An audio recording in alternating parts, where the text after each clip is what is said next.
Channel simply lifestyle আপনাদের স্বাগত। ভালোবাসা দিই। আজকে ভিডিওটা স্টার্ট করছি। আজকে ভিডিওটা ভালো লাগবে। তো প্রথমেই বলি যে আজকে হচ্ছে যেহেতু রামনবমীর উৎপাদন হচ্ছে, তো আজকে মনটা ভীষণ ভীষণ ভীষণ খুশি। চলো স্ক্রিন না করে ভিডিওটা দেখতে থাকো। তো বন্ধুরা, এটা ছাড়া আমার সকাল একদম অসম্পূর্ণ। যে যতই বলুক তুই মোটা হয়ে যাচ্ছিস, তোর ভুঁড়ি হয়ে যাচ্ছে, তোর এই হচ্ছে ওই হচ্ছে, আমি কিন্তু কোনোটাই কেয়ার না করে এইরকম কড়া লিকার আর একদম গাঢ় করে দুধ দিয়ে আমার চা না হলে কিন্তু সকালটা কোনো মতেই হয় না। তার কারণ হচ্ছে অনেকে আছে লেবু চা খাও, গ্রিন টি খাও, ওসব গ্রিন টি ফ্রিন টি আমার চলে না। আমার দুধ চা সকালবেলা আমার লাগবেই ঘুম ভাঙলে। তো এই যে চা করে একদম রেডি করে নিয়ে বসে পড়েছি। তো এখানে আমার মানে বরের এত ঠান্ডা লাগছে, একদম কম্বল দিয়ে উকি মেরে দেখছে। তো যাই হোক, চাটা খেয়ে এবার পালা হচ্ছে আমার ছেলের স্কুলের টিফিন। তো ও একটু ভাত ভাজাটা খেতে ভালোবাসে, মানে একটু ফ্রাইড রাইসের মতন করে, মানে ভাতটাকে ফ্রাই করে দিতে হবে। তো ওখানে ছিল কালকের ভাত একটু বেঁচে ছিল, তো ওটা ফ্রিজে রেখে দিয়েছিলাম। তো ওই ভাতটা দিয়ে আর একটু গাজর, একটু পেঁয়াজ কুচিয়ে একটা ডিম দিয়ে ওর ভাতটা আর কি ভালো করে ফ্রাই করে দিয়েছিলাম। আর একটু নামানোর আগে একটু ঘি আর একটু গরম মশলা দিয়েছিলাম, পুরো গরম মশলা। তো এটা খেতেও খুব ভীষণই ভালোবাসে। আর ও কিন্তু এমনি খায় না, এটা সস দিতে হয় ওকে। ওই হট অ্যান্ড সুইট যে সসটা আছে ওই ম্যাগির, তো সেই সসটা ও খেতে খুব ভালোবাসে। তো সেই সসটা দিয়ে ওকে স্কুলে টিফিনে পাঠিয়ে দিলাম। আর হ্যাঁ, তোমরা অনেকেই প্রশ্ন করতে পারো যে ভাত কেন দিলাম। তো যেহেতু ডে বোর্ডিং করে, যেহেতু ওর জন্য অ্যালাও আছে, ওখানে ভাত দেওয়া যায়। তো এখানে দেখো আমি স্নান করে চলে এসেছি। এটা হচ্ছে কালকের ব্লগ, মানে গতকালকের। তো এখানে আমি গোপুর রান্না শুরু করে দিয়েছি। তোমার মানে কি বলবো, গোপালের যে সেবা দেয় একাদশীর পরের দিন, তোমরা সবাই জানো। তো ওখানে সেবা দিতে শুরু করে দিয়েছি। আর এখানে কিন্তু আমি কথা বলছিলাম, নিজের ভয়েস ছিল ভিডিওটাতে, কিন্তু এটা আমি বন্ধ করে দিতে হয়েছে। কারণ পাশ দিয়ে মানে যেহেতু কালকে রাম মন্দির উদ্বোধন হচ্ছিল, প্রচুর গান বাজছিল।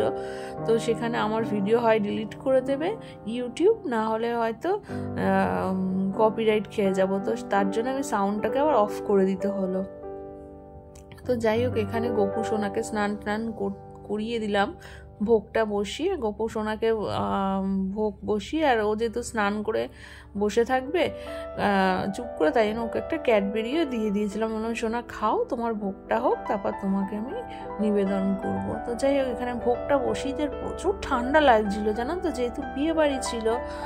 তো মাথাটাও শ্যাম্পু করতে হয়েছিল। তো তারপরে মাথাটা শ্যাম্পু করে ঠান্ডা লাগছিল ভোগ রান্না করতে গিয়ে। তো সেই জন্য ভোগটা চাপিয়ে দিয়ে আমি আবার একটু ছাদে গিয়েছিলাম, একটু রোদ্দুরেও গেছিলাম। আর অনেকদিন ছাদে যাওয়া হয় না, আমার গাছগুলোকে দেখা হয় না।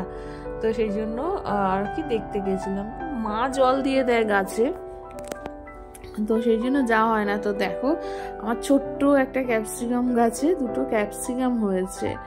তো সেটাই তোমাদেরকে দেখানো হয়নি, আমি দেখে এসেছিলাম, তোমাদের দেখানো হয়নি। তো দেখালাম। আর না, পোকা লেগে গেছে গাছটাতে। তো জানি না কি করলে পোকাগুলো যাবে। তোমরা যদি কেউ জানো আমাকে একটু কমেন্ট করে বলো প্লিজ।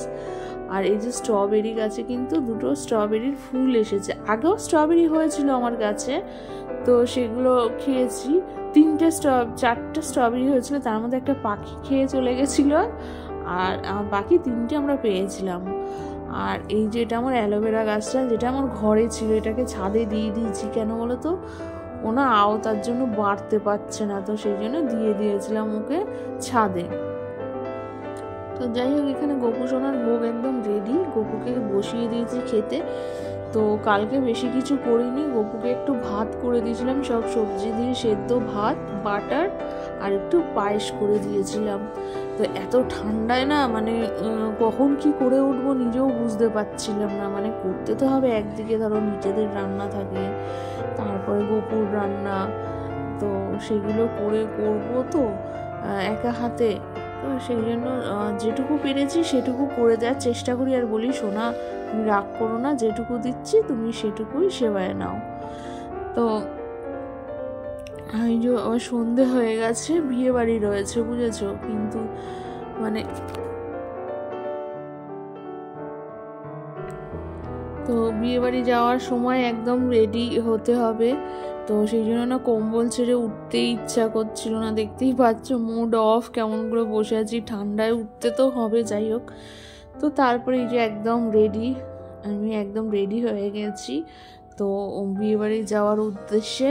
তো বেরিয়ে পড়েছিলাম, একদম যাওয়ার মুখে ভিডিওটা করছিলাম। আর না যাওয়ার সময় আমার ওই গলার হারটা, যে চোকারটা দেখছো, ওটা খুঁজে পাচ্ছিলাম না, তো সেটা নিয়ে একটু ঝামেলা করছিলাম। মানে আমার বর সব জিনিস গুছিয়ে রাখে জানো তো, কোথায় গুছিয়ে রেখেছে খুঁজে পাচ্ছিলাম না। এই যে এটা ওর জেঠু, আমার ছেলে আর ওর জেঠু, আর এটা আমি, আমাকে তো তোমরা সবাই চেনো। আর এটা আমার জায়ের মেয়ে, পেছনে যা আসছে। তো গিয়ে আমার ছেলে ওখানে বলছে, বিয়ে বাড়ি বলছে গিফট দেওয়া হয়ে গেছে, এবার চলো খাবারটা খেয়ে নিই। হ্যাঁ, মানে গিফট দিতে দেরি নেই, ঢোকার সাথে সাথে দেখেছিল মোমো। ঠিক আছে, ও মোমো খেতে ভীষণ ভালোবাসে। তো মোমো তারপরে খাওয়ার টেবিলে একদম চলে গেছি, গিয়ে বসে পড়েছি খেতে। তো এই যে প্লেট দেখতেই পাচ্ছ, প্লেট দিয়ে দিচ্ছে। আর খাওয়ার আইটেমগুলো প্রত্যেক কটা রান্না এত সুন্দর হয়েছিল, মানে আর মানে এত সুন্দর, মানে সব কিছু আয়োজন করেছে বলার মতো না। তো প্রথমে দিয়েছিল হচ্ছে কচুরি আর চানা পনির, তারপরে দিল ফিশ ফ্রাই আর কাসুন্দি, তারপরে হচ্ছে ফ্রাইড রাইস, কাতলা মাছ। তো এটা আমার ছেলে খায়নি ফিশ ফ্রাইটা, ওই জন্য আমায় দিয়ে দিল। তারপরে কাতলা মাছ, তারপরে খাসির মাংস, তারপরে চাটনি, পাঁপড়, রসগোল্লা, নলেন গুড়ের সন্দেশ। আর এটা সব থেকে ভালো জিনিস হচ্ছে দই, বুঝেছো, এখন কিন্তু দই সচরাচর কেউ করে না। তো যাই হোক, দই করেছিল, এটা খুব ভালো লাগলো এটা। আর এটা একদম আমরা শেষে বেরিয়ে চলে আসছি। তো ভিডিওটা আজকে এই পর্যন্ত। যদি আমার ভিডিওটা একটু তোমাদের ভালো লাগে, প্লিজ আমার চ্যানেলটাকে সাবস্ক্রাইব করে আমার পাশে থেকো।